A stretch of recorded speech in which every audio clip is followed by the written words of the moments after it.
Assalamualaikum warahmatullahi wabarakatuh. Al-Fatihah ila ruhi Sayyidina Habibina Syafi'ina Rasulillah Sayyidina Muhammad ibn Abdullah sallallahu alaihi wa ala alihi wa sahbihi wa azwajihi wa dhurriyyatihi. Inna Allah ya'ni darajatihim fil jannah wa yanfa'una bi asrarihim anwarihim wa 'ulumihim nafatihim wa barakatihim fi dini wa dunya wal akhirah wa yaj'aluna min hisbihim wa yarzuquna mahabbatahum wa yatawaffana 'ala millatihim ويحشرنا في زمرتهم بالعافية وسلامة لهم الفاتحة. أعوذ بالله من الشيطان الرجيم. بسم الله الرحمن الرحيم. الحمد لله رب العالمين الرحمن الرحيم مالك يوم الدين.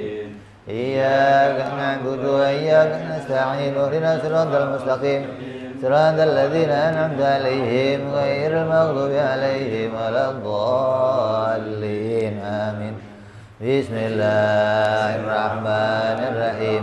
نويت التعلم والتعليم والتذكر والتذكير والنفع والانتفاع والإفادة والاستفادة والحث على التمسك بكتاب الله وسنة رسول الله صلى الله عليه وسلم ودعاء إلى الهدى والدلالة على الخير ابتغاء مرضاته وقربه وثوابه وحسن الخاتمة مع اللطف والعافية وصلاح العاقبة.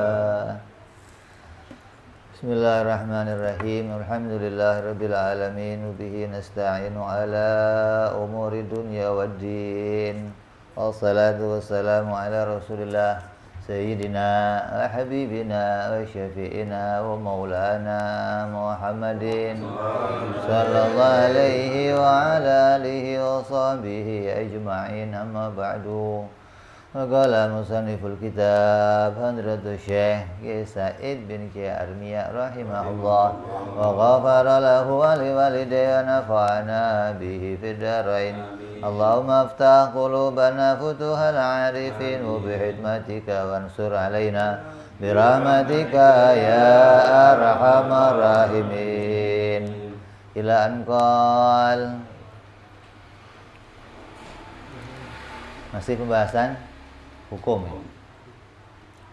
Kemarin sudah kita jelaskan pengertian hukum dari hukum syar'i, hukum adi, dan hukum akli. Hukum syar'i itu berkaitan perintahnya Allah dengan perbuatannya manusia. Kaitan perbuatan Allah, kaitan perintah Allah pada perbuatan manusia. Kemudian hukum adi adalah pergandengannya sesuatu dengan sesuatu. Yang pergandengan itu boleh saja mengalami perubahan. Pergandengan ada dengan ada, tiada dengan tiada. Yang pergandengannya itu sah khilafnya, boleh saja mengalami perubahan, boleh saja tidak bergandeng seperti itu. Api dengan panas, makan dengan kenyang, obat dengan sehat, maka semua pergandengan itu boleh saja berubah. Boleh saja ada api, tidak ada panas. Kayak zaman Nabi Ibrahim alaihissalam, ketika Nabi Ibrahim dibakar, itu bahan bakunya apa? Bahan bakarnya apa? Kayu yang dikumpulkan 40 hari. Kayu. Terus ketika dilemparkan Nabi Ibrahim alaihissalam, Nabi Ibrahim terbakar enggak? Enggak. Kayunya bakar. Jadi gimana itu? Jadi, apinya panas nggak itu? Enggak panas. Tapi bisa bakar. Bisa bakar. Ya? Bakar. Kayu bakar yang dipakai bakar itu hangus habis nggak? Habis. Berarti panas nggak apinya? Ibrahim nggak kebakar. Itu begitu. Jadi bergandengan itu boleh berubah, begitu loh. Menunjukkan api itu tidak memiliki sifat asli panas, tidak. Panasnya si api itu hanya digandengkan oleh Allah. Boleh saja satu sisi digandengkan dengan panas, boleh aja pada yang lain nggak panas, gitu kan. Pada kayu bakar api itu panas, pada Nabi Ibrahim nggak panas, kan boleh saja. Padahal apinya satu, satu api kan? Nah, api di sini sifatnya kan membakar, panas kan. Tapi ketika ada pergandengan, sifat itu bisa tidak terjadi. Jadi sifat membakar itu bisa hilang dari api. Jadi kalau kamu menuduh api itu punya sifat membakar, pasti enggak? Pasti. Itu Nabi Ibrahim enggak kebakar. Berarti kan sifat membakarnya api itu enggak pasti. Menunjukkan api itu aslinya enggak bisa membakar. Kalau api itu asli bisa membakar, siapapun dibakar sama dia. Gitu kan? Karena terbakar itu dari dirinya si api. Tapi kan nggak begitu. Ketika nempel sama kayu bakarnya hangus. Nabi Ibrahim taruh di tengahnya dingin. Jadi ini api ini dingin apa panas ini? Berarti api itu nggak punya sifat asli panas, nggak punya. Tapi Allah yang menggandengkan. Nah, pergandengannya itu boleh mengalami perubahan. Jangan dikatakan kalau api itu nggak membakar mustahil. Nah ini yang parah, gitu loh. kayak ada kejadian orang selamat dari kebakaran rumah api yang habis. Orangnya selamat. Boleh. Yang aneh itu satu pasar terbakar, satu toko nggak terbakar. Lah itu, gitu loh. Iya, banyak itu. Jadi satu rumah terbakar, satu rumah ini nggak kebakar. Gitu loh, tengah-tengah nggak kebakar. Jualnya kain lagi. Yang bangsa kena api dikit itu ini malah utuh nggak kebakar. Selesai kebakaran besok laris rumahnya, nggak jual kain lagi, jual jimat. Apa resepnya kok bisa nggak kebakar?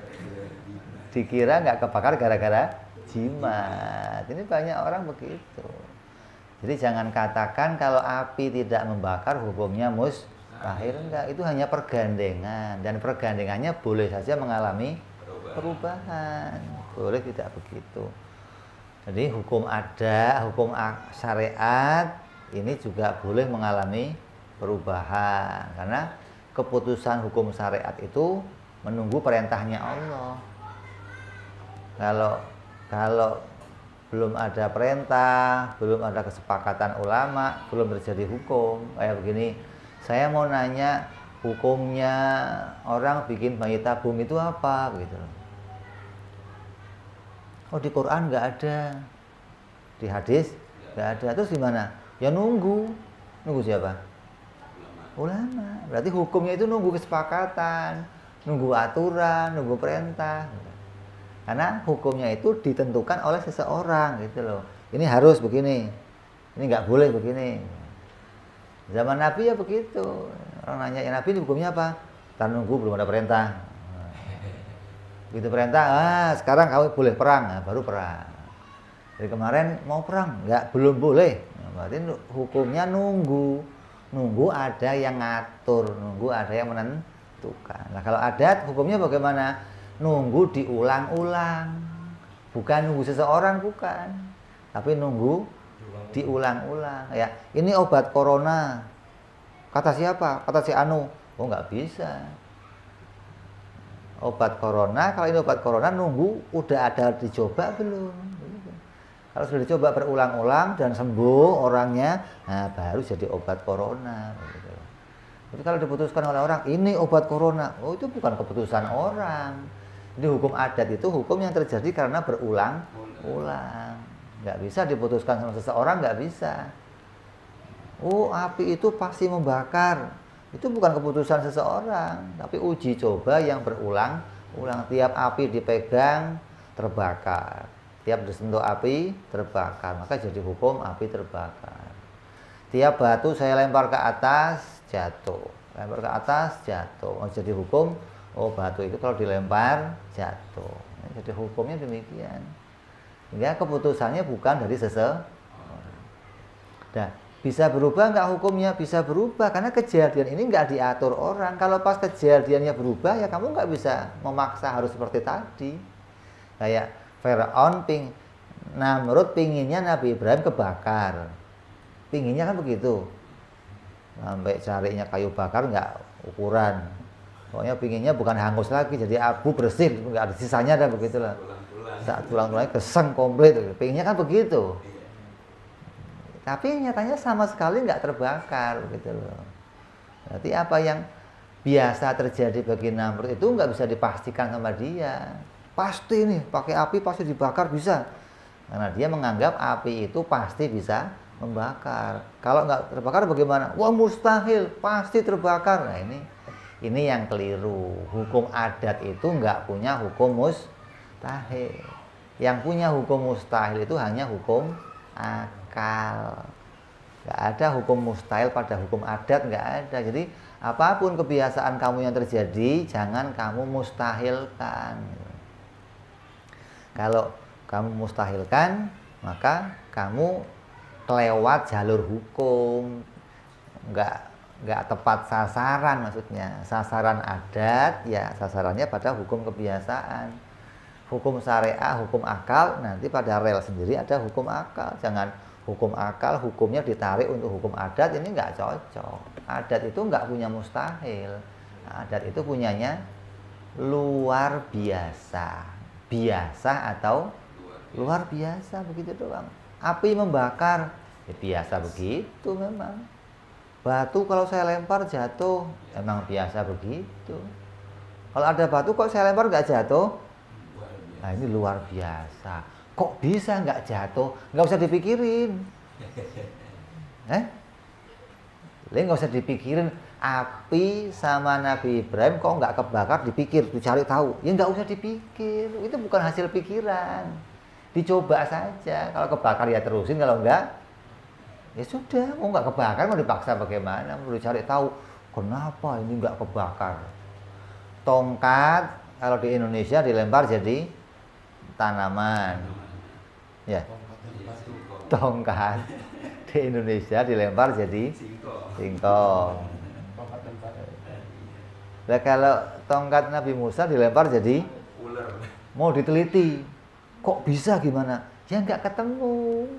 Itu bukan ukurannya hukum adat. Hukum adat itu sudah lihat aja. Kalau nggak begitu ya luar, ya begitu saja. Nggak usah diteliti gimana.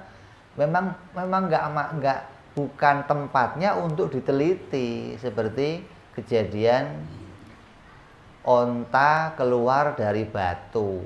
Ini mau ngeceknya bagaimana coba? Coba saya tanya, mau nelitinya bagaimana? Bagaimana kok batu bisa jadi onta? Sampai kiamat kamu nggak ketemu penelitian. Dan nggak ada hubungannya sih. Batu jadi dipotong, dimakan ontanya. Kan repot. Ini ukurannya nanti hukumnya di akal. Hukum adat nggak bisa menemukan bagaimana itu bisa terjadi. Hukum adat hanya bisa terima, oh itu namanya luar biasa. Ada tulang belulang, nanti di akhir trompet dibunyikan, kiamat akan dibangkitkan lagi. Hukum adat nggak bisa neliti bagaimana. Pokoknya, oh itu namanya luar biasa. Artinya apa? Allah mampu menjadikan sesuatu yang nggak seperti itu. Namanya luar biasa. Lah, terkadang ada orang yang kebablasan. Allah itu ya bisa bikin yang pokoknya semua yang mustahil bisa dibikin sama Allah. Nah ini yang berat. Hingga keluar ucapan tidak ada yang mustahil bagi Tuhan, bagi Allah. Nanti kamu jadi orang apa? Kristen. Kamu buka deh YouTube, kamu buka mustahil. Ini keluarnya apa coba? Keluarnya apa? Pendeta Kristen keluarnya. Yang mengatakan tidak ada yang mustahil bagi Tuhan. Tidak ada yang mustahil bagi Tuhan. Tidak ada yang mustahil bagi Tuhan. Lah kalau ada anak kiai, anak habib ngomong tidak ada yang mustahil bagi Tuhan, namanya apa itu? Sama nggak? Pendeta tuh lihat. Kayaknya doang kiai. Kayaknya doang Habib, tapi ketika ngomongnya tidak ada yang mustahil bagi Tuhan, ya sama berarti. Padahal banyak. Lah ya masa tidak ada yang mustahil bagi Allah. Kiai yang ngomong. Kalau pendeta tidak ada yang mustahil bagi Tuhan. Pendeta yang ngomong. Sama nggak? Gimana? Rusak kan? Jadi mustahil itu bukan hukum adat. Mereka menganggap tidak ada yang mustahil bagi Tuhan karena dia melihat hukum adat. Hukum adat yang biasanya begini, kok enggak begini, ini mustahil. Itu bukan mustahil, namanya luar biasa. Lah Tuhan itu ya bisa bikin yang luar biasa. Kalau yang biasa aja dia bisa bikin, yang luar biasa juga bisa bikin. Bukan yang mustahil. Ini mesti batasnya begitu. Yang bisa dibikin Tuhan yang biasa atau yang luar biasa. Jadi ini kita ulang-ulang ini karena batasan ini yang sekarang menjadi kerusakan di pikirannya banyak orang. Jadi yang di pikirannya banyak orang sekarang ini menganggap kalau ada perkara yang tidak seperti biasanya maka itu mustahil. Nah, kalau mustahil itu bagaimana? Oh, hanya Tuhan yang bisa bikin perkara yang mustahil, gitu kan? Nanti kalau itu dikatakan mustahil, maka dia akan terjebak pada hukum akal. Ketika dia masuk pada hukum akal akan terjebak. Kenapa? Dalam hukum akal ada perkara mustahil. Contohnya apa? Seperti Tuhan naik becak. Bisa? Bisa nggak? Tuhan suruh naik becak gitu. Atau Tuhan turun naik ke dunia, naik lagi. Atau yang super mustahil lagi, Tuhan bunuh diri, bisa nggak? Hah? Tuhan suruh bunuh diri gitu. Lah, kalau mustahil tadi bisa dibikin, lah mustahil yang ini ya bisa dibikin juga harusnya dong. Tuhan bisa bikin yang berarti bunuh diri juga bisa. Ini kan berarti rusak pikirannya. Gitu loh. Jadi hukum mustahil itu nggak ada pada hukum adat. Hukum mustahil itu hanya ada pada hukum akal. Kenapa? Mustahil itu sesuatu yang tidak akan mungkin terjadi. Itu baru namanya mustahil. Seperti apa? Tuhan bunuh diri. Tuhan mati maksudnya.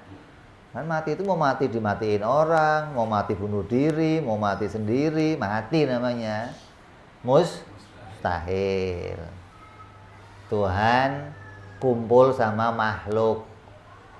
Tuhan kumpul sama makhluk, sama si Tuhan naik becak, gitu kan.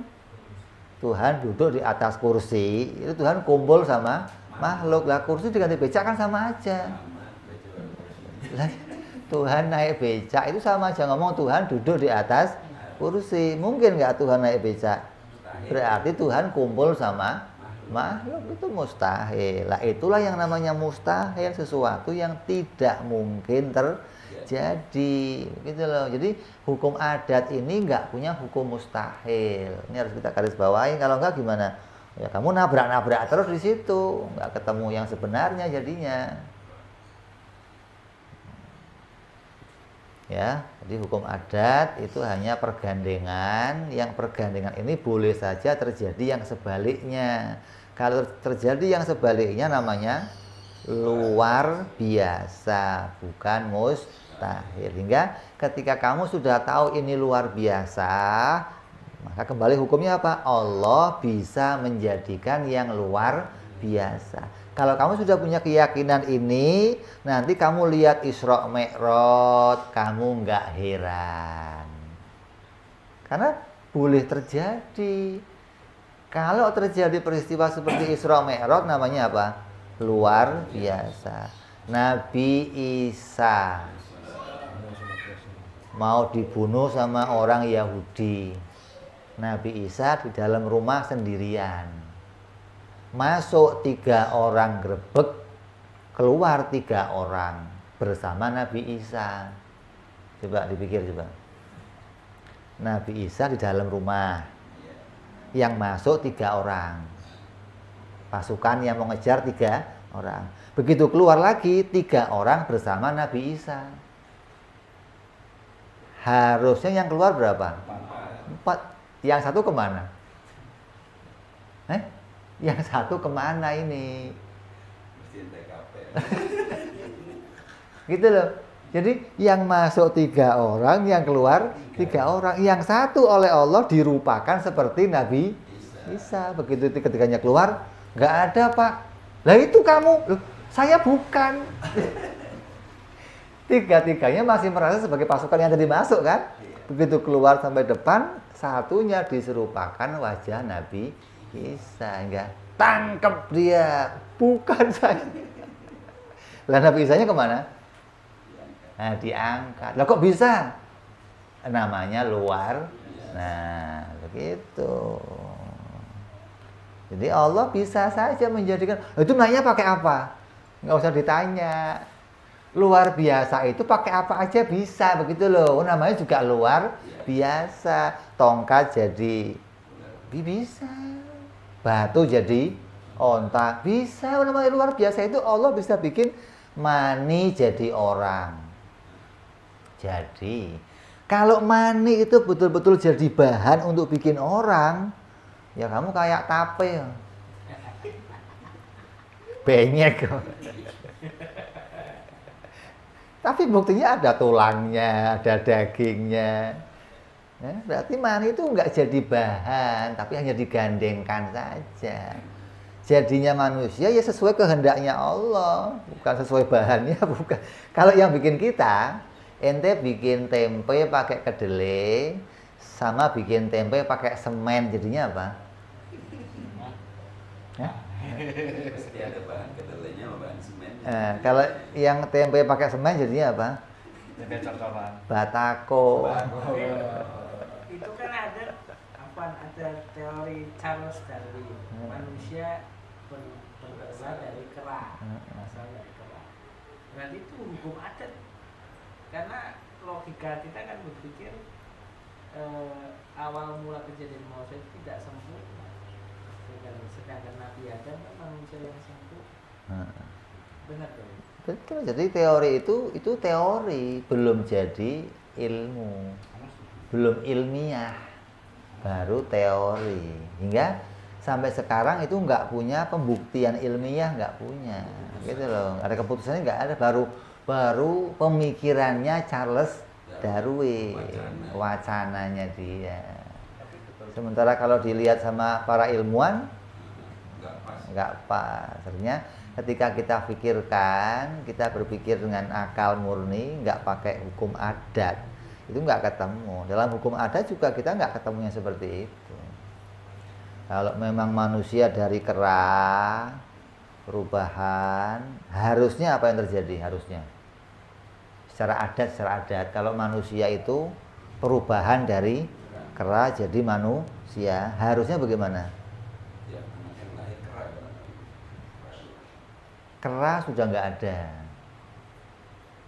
keranya sudah nggak ada, karena kera sudah berubah jadi manusia, itu kan?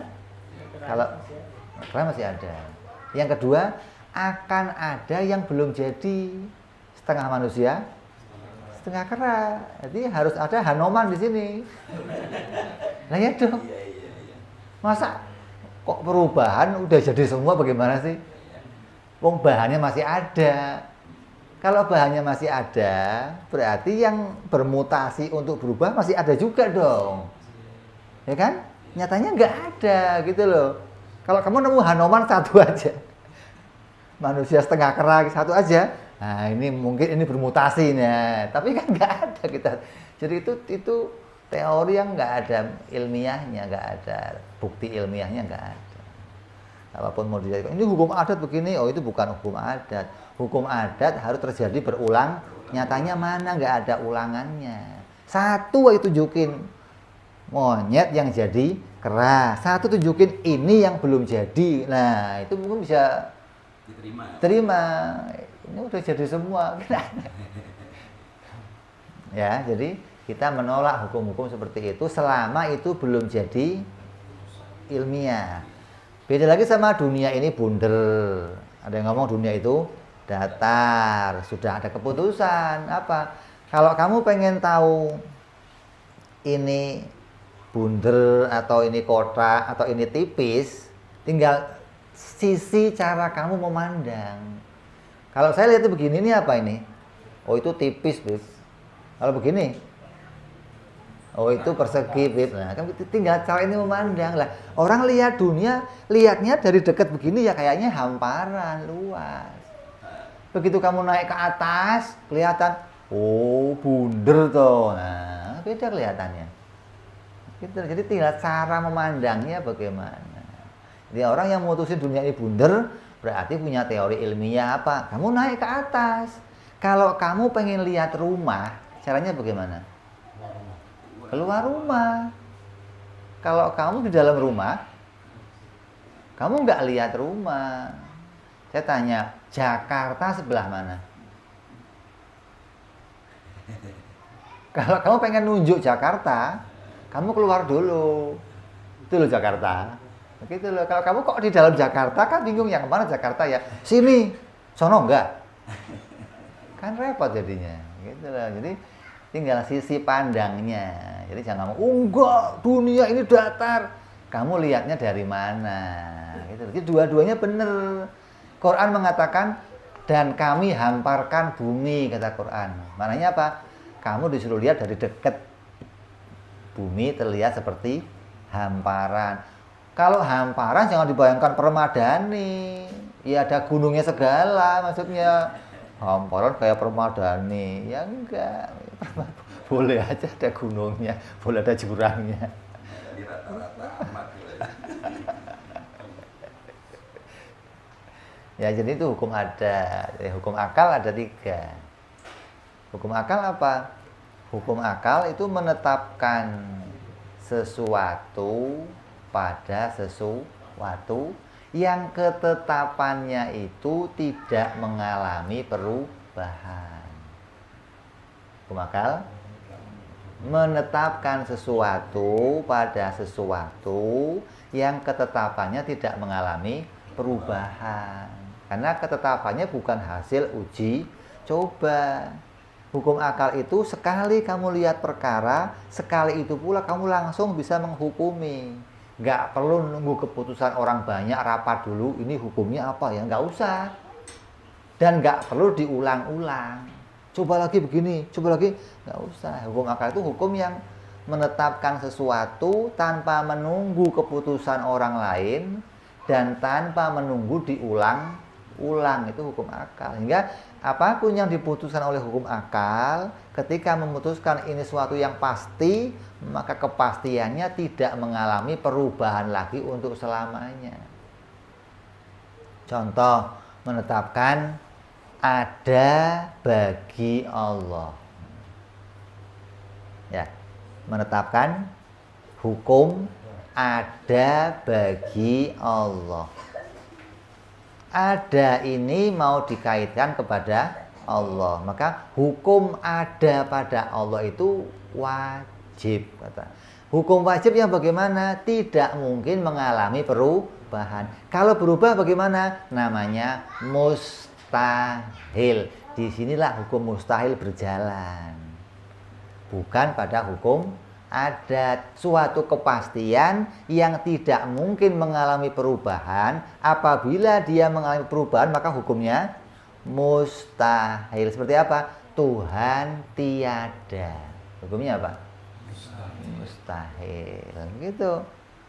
Jadi di dalam menetapkan ada bagi Tuhan, maka akal menetapkan ada itu tidak mungkin terpisah dari Allah. Allah itu tidak akan mungkin disifati dengan selainnya ada. Selainnya ada apa? Ya tiada.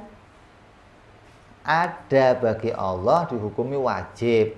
Nah kalau kita pakai negatifnya, kalau Allah tiada bagaimana? Hukumnya mustahil. Inilah kepastian kaitan yang tidak mungkin mengalami perubahan, hukum yang tetap untuk selama-lamanya, hukum itu tidak mengalami lagi perubahan. Allah berkuasa, hukumnya apa? Wajib. Kenapa hukumnya wajib? Coba dilihat dari sebaliknya, Allah tidak berkuasa, hukumnya mustahil. Jadi hukum wajib itu menjadi tetap dia wajib apabila kebalikannya itu mustahil. Nah, sekarang api membakar, ya, api membakar. Kalau nggak membakar bagaimana? Bukan api. Hah? Bukan api, namanya es. Namanya apa? Api membakar. Kalau dia tidak membakar, hukumnya apa? Ada nggak apinya? Ada, berarti api dan membakar ini hukumnya bukan wajib. Kalau api membakar itu hukumnya wajib, maka berpisahnya api dengan membakar mustahil, gitu. Maka mustahil itu tidak ada dalam hukum adat. Saya nggak pernah katakan hukum adat itu wajib, nggak ada. Hukum adat itu biasa. Ketika dia tidak berhubungan api dengan membakar, namanya luar biasa. Nggak ada hukum wajib di situ, nggak ada. Karena hukum wajib itu berkaitan sama mustahil dalam ketetapan hukum akal, gitu loh. Jadi makanya kita rancu selama ini. Kenapa? Karena kadang kita menghukumi dalam hukum adat itu ada wajib. Ini yang kesalahannya. Begitu loh, wajib itu enggak ada dalam hukum adat. Wah, itu kan api pasti membakar. Api biasanya membakar. Gitu. Bukan pasti. Pasti itu yang kebalikannya mustahil. Itu namanya pasti. Seperti apa? Allah ada. Hukumnya apa? Wajib lah. Sekarang kita katakan yang sebaliknya, Allah tidak ada, hukumnya apa?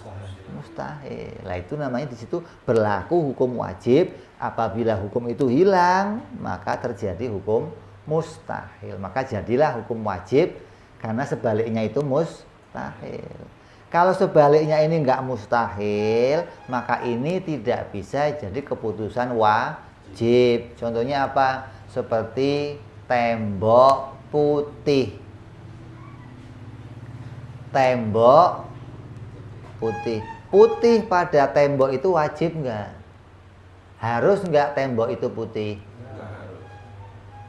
Kalau kita katakan, oh tembok boleh saja punya warna putih. Lah kita hilangkan. Kalau enggak putih bagaimana? Ya boleh saja. Oh berarti hukumnya tembok tanpa putih juga boleh. Maka ini putih pada tembok bukan wajib. Kalau putih pada tembok wajib, hilangnya putih mustahil. Begitu loh. Tapi ketika hilangnya putih ini enggak mustahil, berarti keberadaan putih pada tembok ini bukan wajib. Tapi hukumnya jaiz. Ini akal punya 3 hukum doang. Wajib, mustahil, jaiz. Jadi wajib pertama apa tadi? Menetapkan keberadaannya sesuatu yang tidak diterima akal tiadanya. Jadi sesuatu, ketika kita menghukumi sesuatu, menghukumi sebuah perkara, ada perkara mau kita hukumi, maka perkara ini ketika mau dihukumi mau dikaitkan sama perkara yang lain. Nah, kaitannya perkara yang satu dengan yang lain ini dalam hukum akal tidak mungkin mengalami perubahan. Ketika kaitannya itu, keberadaannya itu tetap, maka dihukumi wajib. Coba kalau kita bikin ta'rif apa berarti? Wajib itu, kalau ta'rif aslinya, ta'rif asalnya mala yakbalul intifa, sesuatu yang tidak menerima tiada. Maknanya akal tidak menerima ketiadaannya hubungan sesuatu dengan sesuatu. Akal tidak menerima ketiadaannya sesuatu pada sesuatu. Kalau keberadaannya itu tiada, akal tidak bisa menerimanya. Maka sesuatu yang tidak diterima perkara ketiadaannya diputuskan sama akal, namanya wajib. Nah sebaliknya, kalau perkara itu ditemukan keberadaannya, maka namanya mustahil. Jadi akal tidak menerima keberadaannya sesuatu terkait dengan sesuatu yang lain.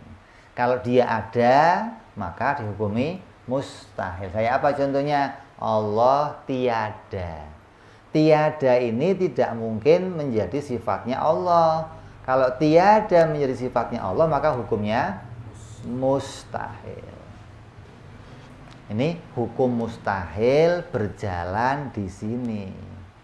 Hukum wajib berjalan di sini. Yang ketetapannya itu tidak bisa mengalami lagi perubahan. Karena keputusannya bukan diatur seseorang dan bukan hasil uji coba.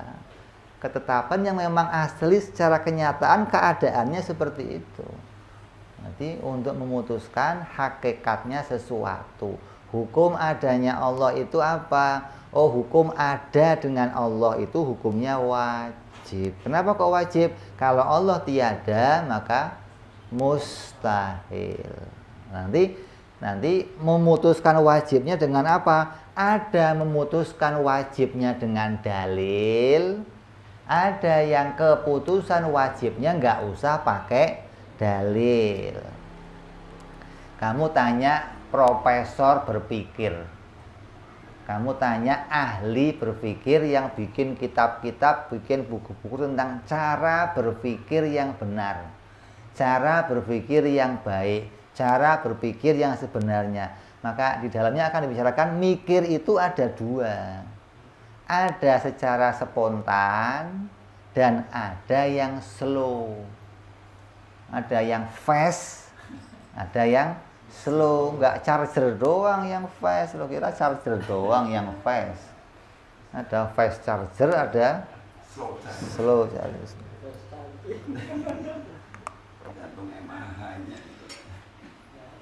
Nah, yang dimaksud berpikir yang cepat itu bagaimana? Berpikir yang cepat itu berpikir yang spontan, kamu bisa memutuskan sesuatu. Nah, berpikir yang slow bagaimana? Yang untuk menemukan sesuatu kamu butuh dalil, butuh penelitian, butuh pemikiran. Kayak begini, 1 tambah 1 berapa jumlahnya? 2. Spontan bisa jawab kamu.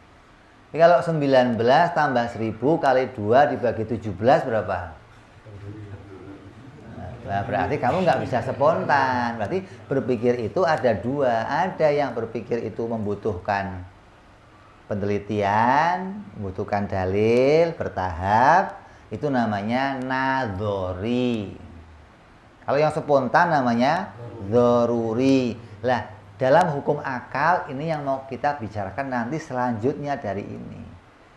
Jadi untuk memutuskan sesuatu itu wajib, gimana caranya? Ada keputusan yang sekali lihat bisa ketemu, ada yang keputusannya perlu pakai dalil. Kayak apa? Mutusin Tuhan ada. Memutuskan Tuhan itu ada. Tuhan itu harus ada. Keputusan Tuhan itu harus ada, itu nggak bisa spontan. Kalau mutusin Tuhan harus ada itu spontan, sedunia sudah nemu semua. Seperti sedunia nemu benda itu pasti punya tempat. Ini keputusan yang spontan. Kamu tanya orang sedunia, benda ini akan diputuskan pasti punya tempat. Gak ada yang mengatakan, ada, saya pernah lihat HP gak ada tempatnya. Mungkin begitu. Nggak ada. Orang yang akan mengatakan, saya pernah lihat HP tapi nggak punya tempat. Pernah.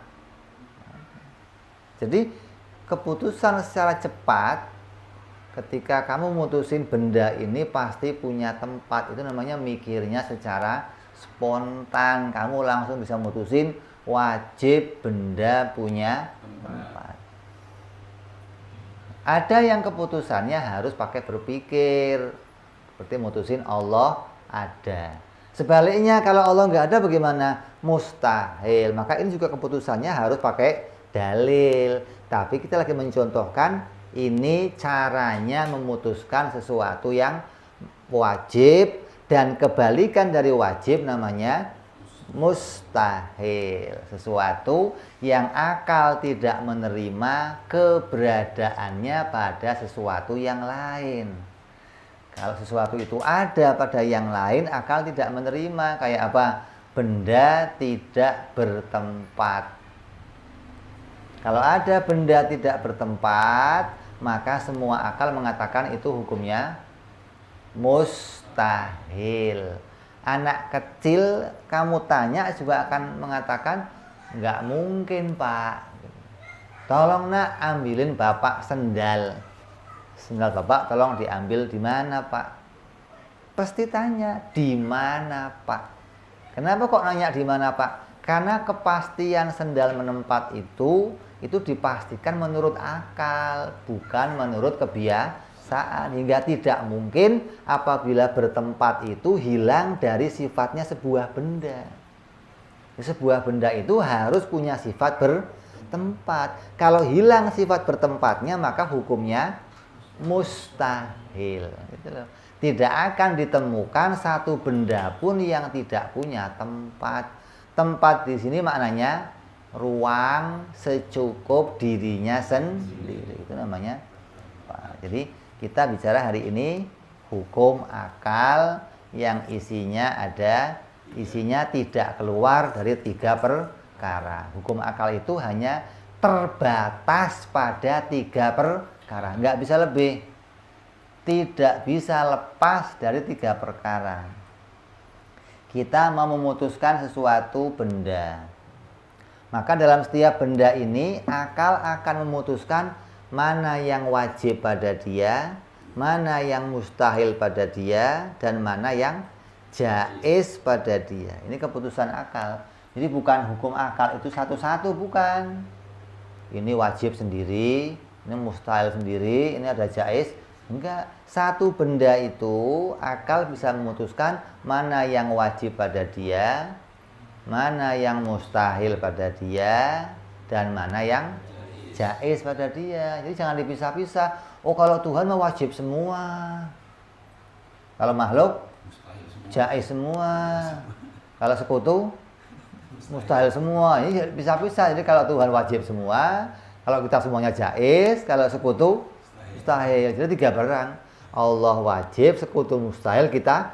Nah, ini nggak beres, begini nggak beres.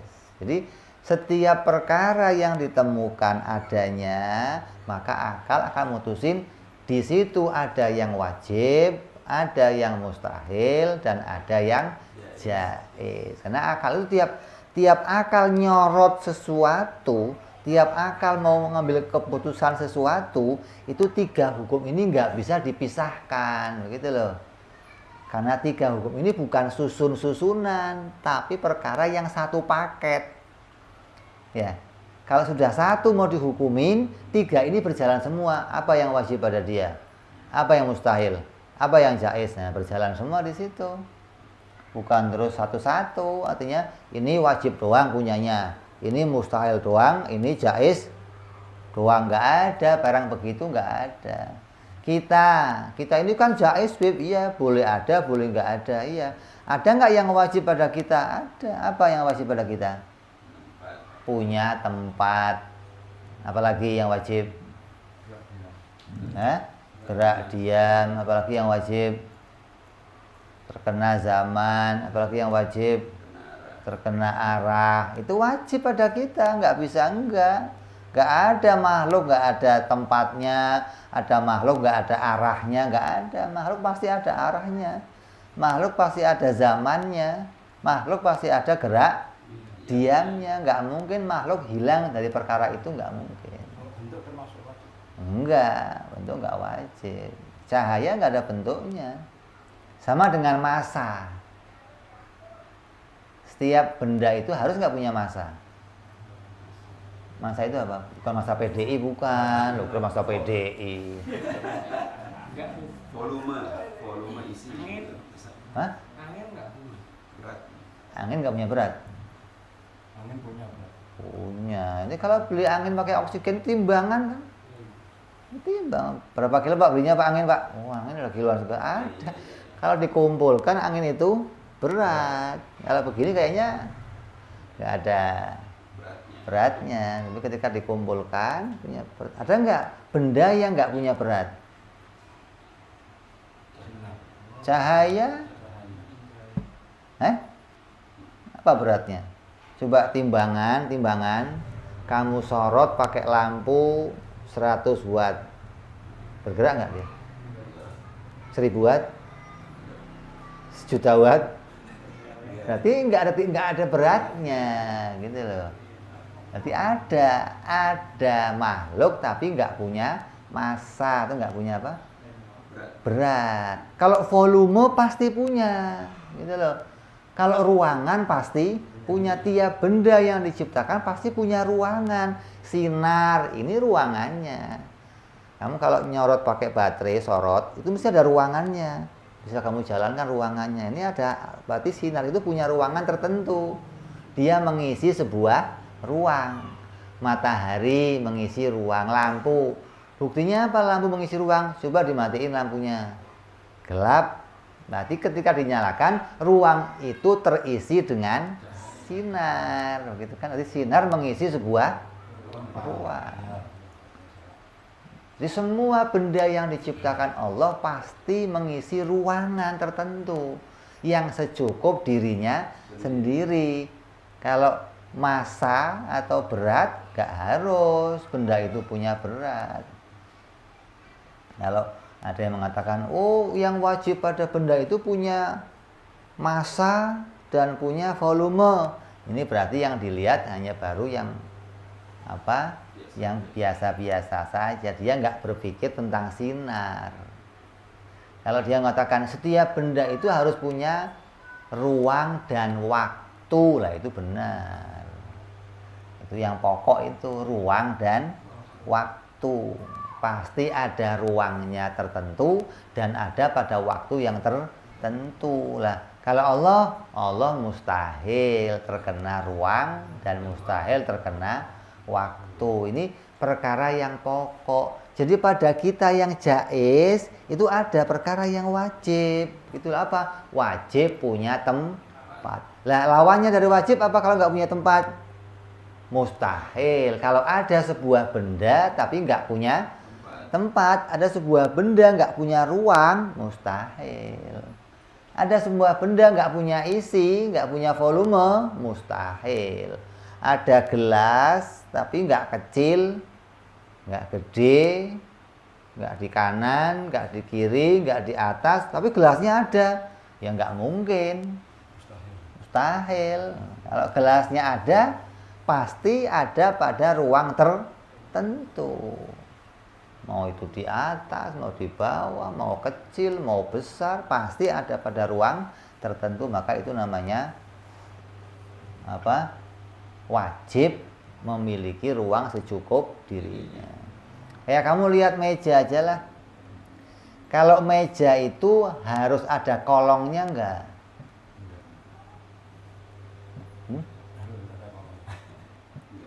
Ini meja ini ada kolongnya enggak? Kalau nggak ada kolongnya gimana? Namanya apa? Namanya apa? Kalau meja nggak ada kolongnya, namanya apa?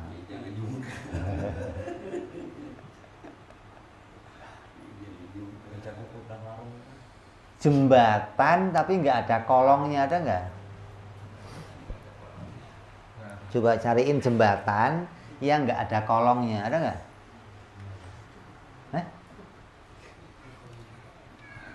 Apa?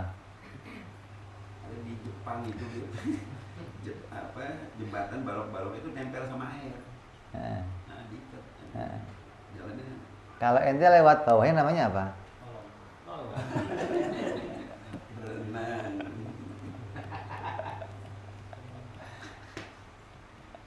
Itu kepastian gitu loh. Jadi kita ngukur yang gampang aja. Nah, kolong itu dibikin nggak, diciptakan nggak? Meja ada kolongnya. Yang dibikin sama tukang apanya? Kolongnya? Nah, itu kepastian. Jadi barang pasti itu nggak diciptakan. Yang diciptakan itu yang jaiz. Mejanya dibikin. Kalau kolongnya nggak usah dibikin. Kalau kolongnya dibikin juga, ya udah saya pesan kolong, nggak usah pakai meja gitu.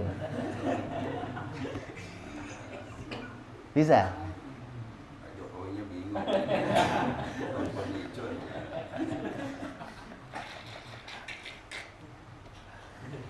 Gitu kan? Jadi menempat itu wajib. Itu gambarannya kayak kamu kolong tadi.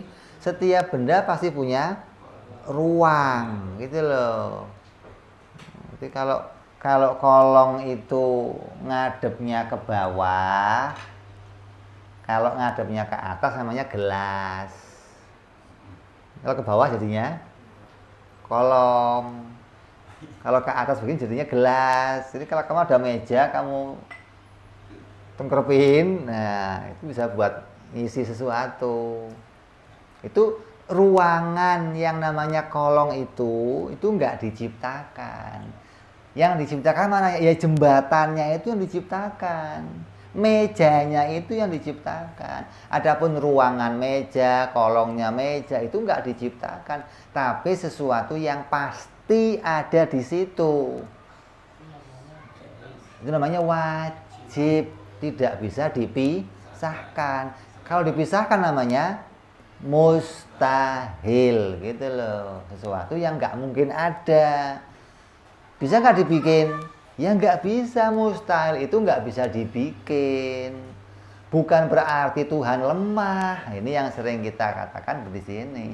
Kalau ada mustahil, kemudian dikatakan, oh Tuhan masa nggak bisa bikin yang mustahil, berarti dia lemah. Berarti kamu nggak kenal yang namanya mustahil, gitu loh. Ketahui dulu mustahil itu apa, baru kamu bisa memutuskan mustahil itu bisa diciptakan atau tidak. Yang kamu pahami mustahil itu apa, yang kita pahami apa, ya kan nggak ketemu. Beda persepsi kan. Satukan dulu persepsinya, mustahil menurut kamu itu yang bagaimana, gitu dong. Kayak kamu ngomong tukang ini nggak bisa bikin lemari. Kamu harusnya tahu dulu yang namanya lemari. Tanya, Pak, bisanya bikin apa, Pak? Oh, saya bisanya bikin odading.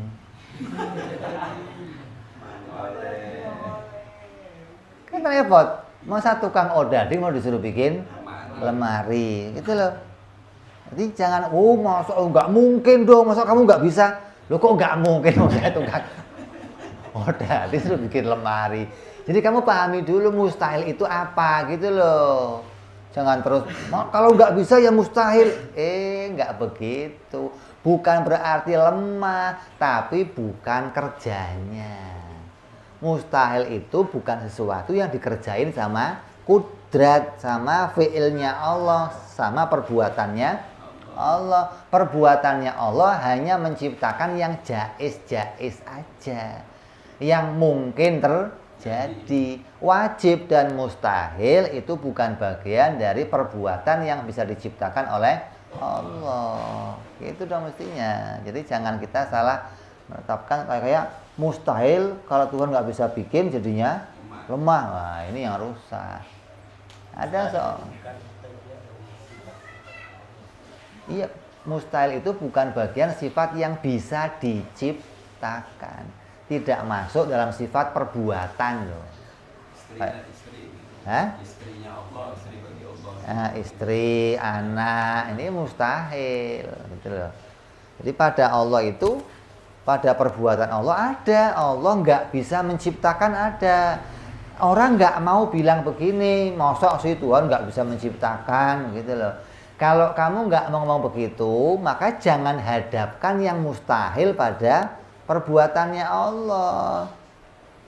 Lah kamunya yang menghadapkan. Aslinya mustahil itu bukan nggak bisa diciptakan, tapi mustahil itu tidak bisa muncul. Barang yang nggak bisa muncul, kok dipaksakan untuk diciptakan, namanya apa? Goblok. Gitu dok. Ayo wong barangnya nggak bisa muncul, dipaksakan suruh, namanya apa? Masih bagaimana sih? Jadi kalau ada orang, kalau Tuhan nggak bisa bikin mustahil, maka lemah. Bukan lemah, goblok kamu. Begitu loh. Wong mustahil itu nggak bisa diciptakan, bukan Tuhan lemah. Tuhan nggak bisa bikin anak, lemah dia berarti. Tuhan nggak bisa bikin istri, lemah dia berarti. Tanya begini, Tuhan bisa nggak bikin kamu berdiri sambil jongkok? Saya tanya. Bisa nggak? Nah, kalau kamu ngomong nggak bisa, seakan-akan kamu melemahkan Tuhan, begitu loh. Mestinya katakan itu mustahil, gitu. Jadi kamu nggak mengurangi kemampuan Allah menciptakan segala sesuatu, gitu loh. Katanya mustahil. Kenapa kok mustahil? Mustahil itu perkara yang tidak bisa diciptakan. Lalu dicoba dulu dong. Coba dulu. Wong mustahil kok dicoba? Ente kira hukum adat dicoba-coba. Ini bukan hukum adat. Hukum akal itu kepastian yang tidak mengalami perubahan, gitu loh.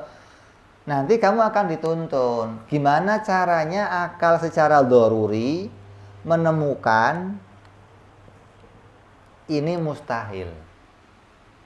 Secara cepat akal bisa menemukan ini mustahil. Yang bisa ditemukan mustahilnya langsung itu sesuatu yang doruri. Caranya bagaimana? Kamu ambil papan tulis, terus ambil pulpen penggambar.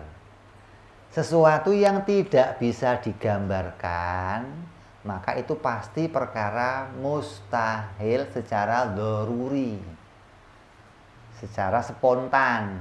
Contoh, jongkok sambil berdiri. Manusia jongkok sambil, coba kamu gambar coba. Kalau gambarnya jadi, berarti bisa dibikin, gitu loh. Nggak mustahil. Jaiz. Nah coba kamu gambarnya sih, kamu dulu gambar manusia jongkok sambil berdiri. Jadi nggak gambarnya? Jadi nggak? Nah kalau digambar di sini nggak bisa, berarti digambar di akal nggak bisa, gitu loh. Nah sesuatu yang di akal nggak bisa digambarkan, kata akal itu mustahil, gitu loh. Ukurannya itu. Akal bisa gambar nggak? Gajah terbang. Coba kamu gambar, bisa nggak? Nah, kalau bisa di situ, di sini juga bisa. Kalau bisa berarti gajah terbang itu jaiz, bukan Kenapa? Bisa digambarkan, gitu loh. Kalau bisa digambar namanya jaiz. Jangan ukurannya nggak pernah terjadi. Ini bukan hukum adat, ini hukum akal. Putusannya pakai akal, nggak pakai uji coba. Kalau untuk mutusin gajah nggak bisa terbang terus pakai uji coba, banyak yang mustahil jadinya nanti. Nabi ngeluarin mukjizat, nanti mustahil semua. Hukum siksa alam kubur Nggak mungkin semua, karena kan nggak pernah terjadi. Gimana? Nggak begitu. Jadi ukurannya sesuatu yang spontan, yang doruri, itu digambarkan pakai akal. Contoh, meja nggak pakai kolong. Nah, coba gambar dulu, coba bisa nggak kamu bikin meja yang nggak ada kolongnya, gitu loh.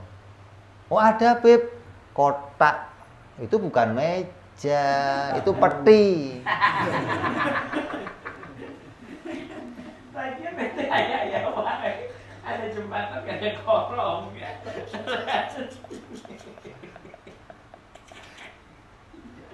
Atau ini suruh begini, ada nggak mobil yang nggak punya ruangan gitu loh? Mobil nggak punya ruangan. Nah coba gambar coba, ambil kasih pulpen coba bikin mobil yang nggak ada ruangan coba, bisa nggak? Jadi nggak kira-kira? Mau gambar apa dia? Hah? Kalau dia gambar mobil, itu ruangan mobil, begitu loh. Ketika jadi mobil, itu ruangannya, gitu loh. Kalau ada mobil kok nggak ada ruangannya, nah gimana gambarnya? Gitu loh. Kalau Allah kamu tuduh bertempat punya ruangan, berarti bisa digambar juga dong Allah dong. Allah nggak seperti wujud kita. Allah mustahil zatnya punya ruang yang bisa digambarkan. Jadi akal ini, kamu tahu nih, akal ini papan tulis yang dibikin sama Allah dalam diri kita. Jadi kamu kalau mau gambar, nggak usah cari papan tulis. Kamu mau gambar mobil, mau gambar motor, mau gambar cewek cantik, bisa di sini muncul. Cewek yang kamu nggak pernah lihat saja bisa dipikir, wah ini cantiknya, hidungnya mancung begini maksud. Tubuhnya gitar kan 1 lekuk, ini 3 lekuk banyak. Oh bisa jadi. Di sini bisa gambar apa saja, yang nggak bisa digambar di sini yang Nah gitu loh. Kalau digambar nggak bisa, diciptakan juga tidak. Jadi Allah kasih kita akal untuk ngintip. Ngintip mana yang wajib, ngintip mana yang mustahil, mana yang jaiz. Sehingga kamu nggak salah ngincer, maksudnya yang diincer cewek mandi melulu. Ini lihat ini loh. Kamu jangan sampai salah mana yang mustahil. Ini parah, kamu nggak tahu mustahil, ini parah. Kamu jadinya nanti menisbatkan kalau Allah nggak bisa bikin yang mustahil, maka Allah lemah. Ini nggak ada hubungan sama lemah. Gambaran lain, silet itu biasanya buat apa? Ini ada silet, kamu pakai buat motong pohon duren. Begitu nggak bisa, kamu katakan kurang tajam siletnya. Kan nggak ada hubungannya gitu loh. Kalau Allah tidak bisa bikin yang mustahil, bukan lemah. Tapi barangnya ini memang nggak bisa dimunculkan. Jadi ketahui dulu apa itu yang namanya mustahil. Orang ahli adat, orang ahli hukum kebiasaan, nggak akan bisa paham mustahil kalau nggak ngaji ini. Mustahil menurut mereka itu yang nggak pernah kelihatan mata. Udah ini, apa aja dah. Ente tanya orang Islam di luar, jangankan orang Islam di luar kamu tanya, mustahil itu apa? Yang nggak pernah kelihatan mata. Lah yang nggak pernah kelihatan kan banyak. Azab kubur nggak kelihatan, nikmat kubur nggak kelihatan, kiamat nggak kelihatan. Apa itu mustahil?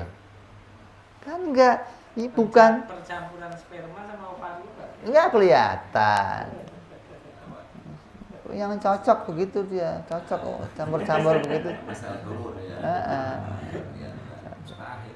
Jadi yang nggak kelihatan jangan dipakai ukuran itu jadi mustahil. Ini salah terap, salah penempatan namanya. Salah sasaran, akalnya nggak ketemu sasarannya. Sasaran tembaknya akal itu jangan hukum adat, jangan hukum kebiasaan, bukan karena belum pernah dilihat. Akal kalau mau ngukur itu mustahil atau enggak, akal punya alat gambar sendiri di sini. Ya, kalau mau dikeluarkan, ya kayak papan tulis ini, gambarnya akal itu kalau mau dimunculkan, itu kayak papan tulis ini. Makanya kamu kalau lihat film coba. Kamu lihat film, terus ada tanda orang itu berpikir, maka akan keluar ting apa itu? Gambar. Ada apa? Mobil, motor, muncul di pikirannya. Berarti pikiran itu kayak papan tulis, bisa untuk menggambar sesuatu lah. Dari situlah akal memutuskan ini wajib, mustahil atau jaiz. Kalau kamu tidak bisa membuat gambaran di pikiran kamu, berarti akal kamu selama ini belum berjalan. Jadi akalnya orang yang jalan itu akalnya bisa membuat sebuah penggambaran. Terus gambarannya diberi kesimpulan yang begini, yang sesuatu dengan sesuatu yang tidak bisa dihilangkan oleh akal namanya wajib. Contohnya apa? Ruangan pada sebuah benda. Setiap akal menggambarkan benda apa saja selalu punya ruang. Maka diputuskan oleh akal, oh berarti ruang itu wajib. Kalau ada benda nggak punya ruang, mustahil. Ini yang namanya mustahil, yang tidak akan pernah terjadi. Yang bagaimana? Yang akal nggak bisa menemukan penggambarannya. Lah, yang namanya jaiz, oh dua-duanya boleh terjadi. Akal boleh menggambarkan sebuah benda bergerak. Akal juga bisa menggambar benda itu diam. Berarti diam dan gerak ini jaiz pada sebuah benda. Kalau ada benda gerak, boleh. Hilang geraknya bagaimana? Juga boleh, nggak mustahil. Gitu loh. Yang kedua-duanya ini boleh terjadi pada dia. Adanya ya boleh, tidak adanya ya boleh. Maka akal menerima yang demikian itu jaiz. Dua-duanya tergambar di dalam akal. Gajah terbang bisa, gajah jalan bisa, gajah nyilem bisa. Ngomong nyilem nggak bisa gajah. Jadi kalau jalan ya bisa, naik ya bisa, nyilem bisa. Emang Tuhan nggak bisa bikin gajah nyilem gitu. Ini penting. Jadi dari sini kita tahu mana hukum mustahil, mana hukum luar biasa, ya. Jadi hari ini kita bicara wajib, mustahil, jaiz lah. Hukum inilah nanti yang mau kita pakai memutuskan mana yang menjadi sifat-sifat Allah yang wajib apa saja, yang mustahil apa saja, yang jaiz apa saja. Ini akan kita bicarakan nanti. Dalam hukum ini, dalam bab ini kita nggak akan bicara mana yang hukum syariat dan nggak bicara hukum adat. Tinggalkan dulu. Hukum syariat punya bab sendiri. Kenapa? Dalam buku syariat teruskan di dalam buku ini hanya membahas syariat, nggak bahas tauhid. Ya sebaliknya begitu di sini. Tapi nggak bahas. Mikir. Oh, kita disingkirin dari sono, berarti sono juga kita singkirin dari sini. Mendapatkan.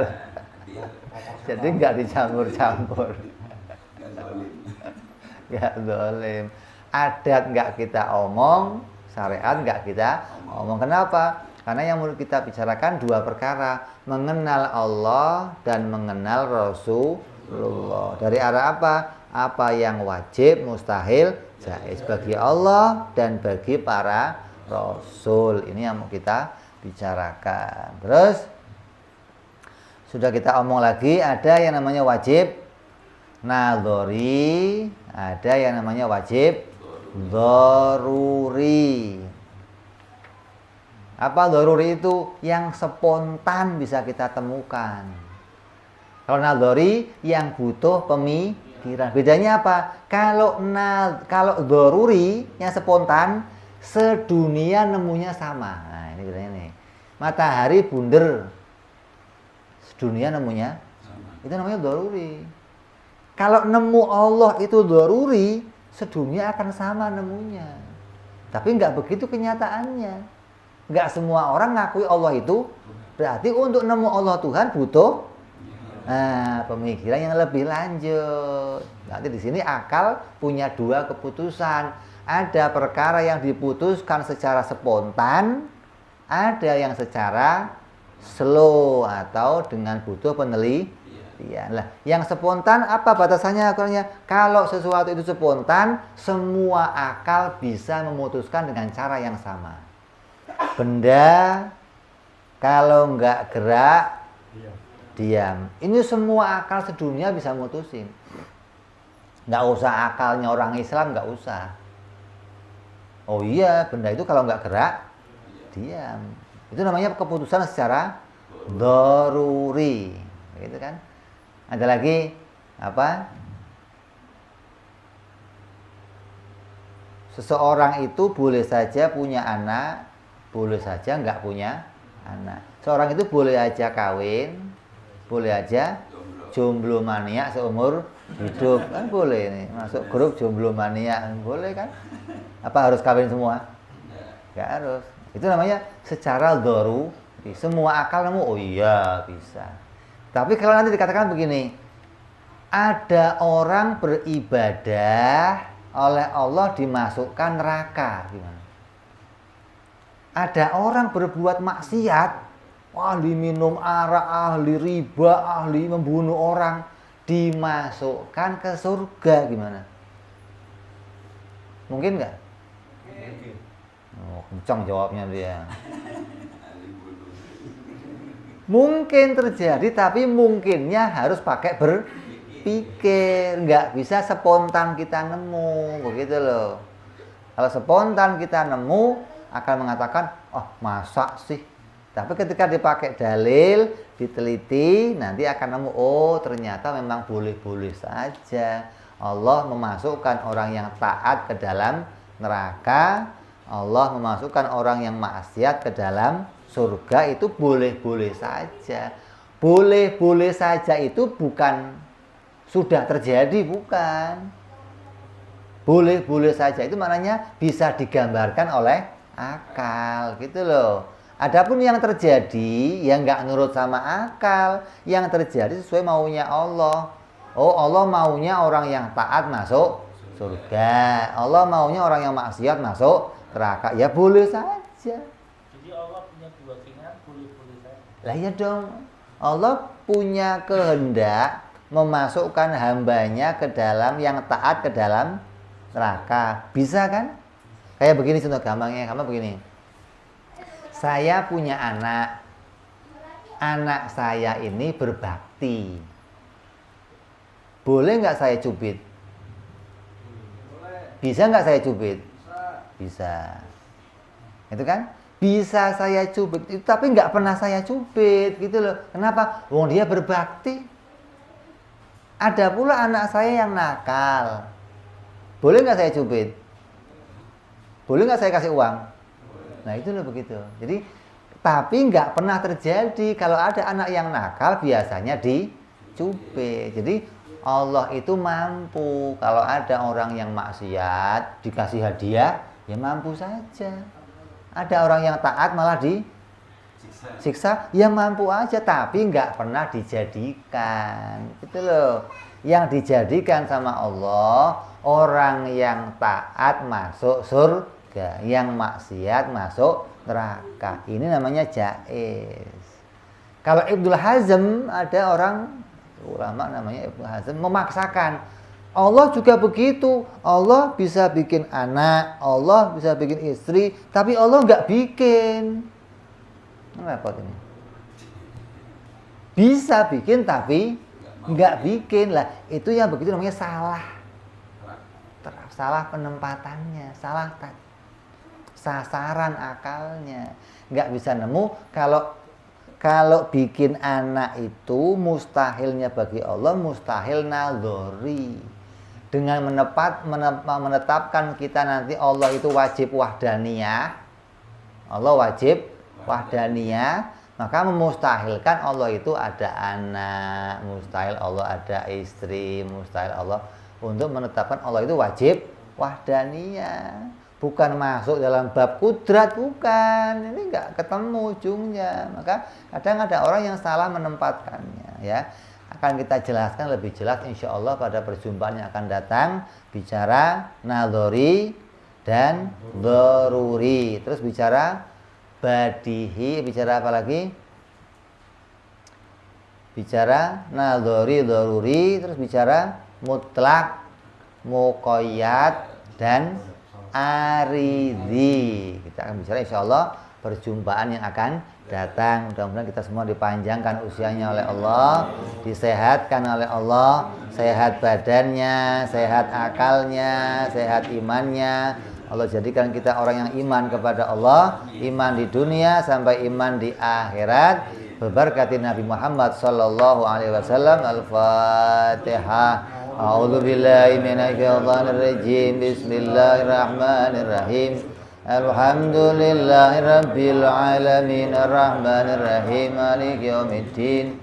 Iyyaka na'budu wa iyyaka nasta'in. Ihdinas siratal mustaqim. صراط الذين أنعمت عليهم غير المغضوب عليهم ولا الضالين آمين يا ربنا اعترفنا بأننا اقترفنا وأننا أسرفنا على لظى أشرفنا فتب علينا توبة تغسل كل عوبة واستر لنا عوراتي وآمن روعاتي واغفر لوالدينا ربي ومولودينا والأهل والإخوان وسائر الحلان وكل ذي محبة أو جيرة أو صحبة والمسلمين أجمع